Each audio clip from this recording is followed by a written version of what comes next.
Hey guys, and welcome to another episode of Bouldering Breakdown. My name is Dylan, and today we're going to be looking at another climb from Niagara Glen. It's in Bizarro World North. It's on the Love Boat Boulder, the ultra classic Orient Express. So this thing was put up by Paul Coe back in the day, and it was rated at a V8. I wish I could talk to him and ask him a few questions about the climb, because it seems like nowadays nobody really knows what Orient Express truly is. So on this picture I have up here, it's three kind of different routes that I've seen over the years. So I'll briefly just kind of talk about each of them. The purple line is the line that I did. You're starting in the scoop, you're coming straight out on the roof on these little edge/pinches, and then traversing to the right up to the finish. Then the red line is the one off to the left. It's basically the same as the purple line, except you're going way out left at the beginning to the big rigor mortis jug, and then coming back into the same path as the purple line. Then we have the blue line, which is basically a completely different problem. You're starting in the same starting hold, but then you're going out right to this big edge, and then coming out from the roof further right than what you do with the purple line. Eventually, you do join up with the other paths at the end to finish out the boulder. All right, so here I've highlighted some of the key holds that make these lines different. And then also I wanted to point out this little patch in the back of the roof where you can see there's a bit of a different color change now.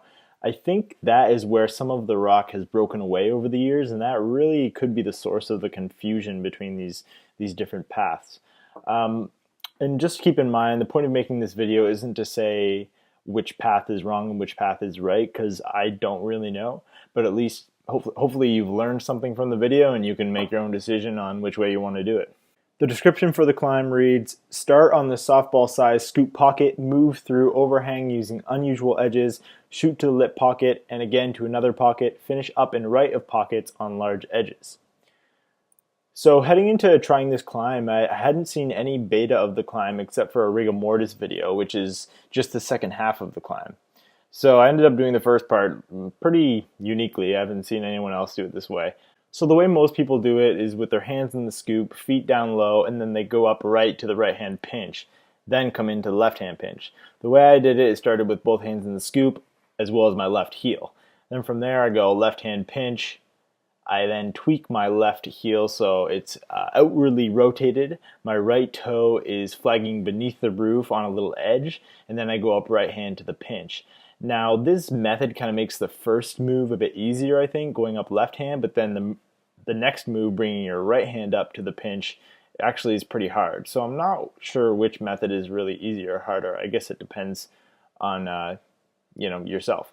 So then from there, I reorient my left heel so my toe is facing upwards.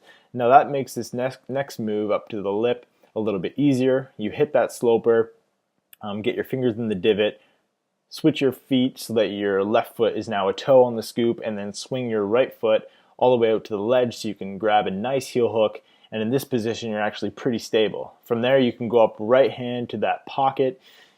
Anyone who's tried this problem, you know that pocket's just too small. You can only fit about 2 fingers and like a half in there, so you're kind of stacked up and it's a little uncomfortable. Then from there you're going to drop your left knee so you can put your left hand up to that crimp. As you can see, the way I grab it, the index finger is separate from the rest of the fingers. It's just kind of the shape of the hold. I found that was the best way to do it. Then from there, we're heading into the cross-through move. Oh God. So the reason why I did this is because of that rigor mortis video I was talking about by Evan Race. He's a lot stronger than me. He's a legit double-digit climber. I think he's done V12, V13. So maybe that wasn't so bad for him. But for me, this was kind of the showstopper move. And it took me a long time to finally nail this down. In retrospect, there's definitely, I think, an easier way. You just keep your right foot on that same heel and then go out to the big jug outright. I'm glad I actually did get the send this way, just because it was very satisfying. If I would have just found the other beta and completed it, it would have kind of made all those other sessions useless for me, right? But then from there, you're basically just going to the right hand jug. And if you can grab that and you're not completely pumped, it's basically over. You bring your left foot up, come into another crimp with your left hand, right hand up to a good edge, and you just kind of make your way up a little bit and say, I'm done, because there's no top out on this climb from all the green stuff. So that's pretty much it.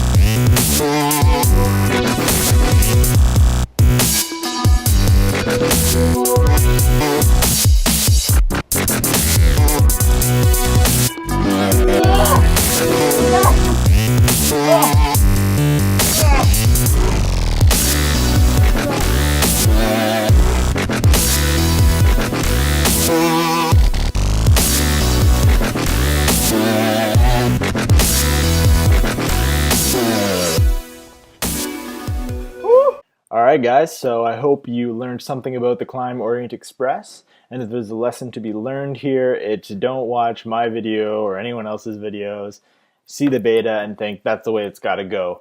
You know, obviously there's always multiple ways to do things, especially outdoors. It really just comes down to what works best for you. You know, enjoy the outdoors guys, and let me know when you get this end.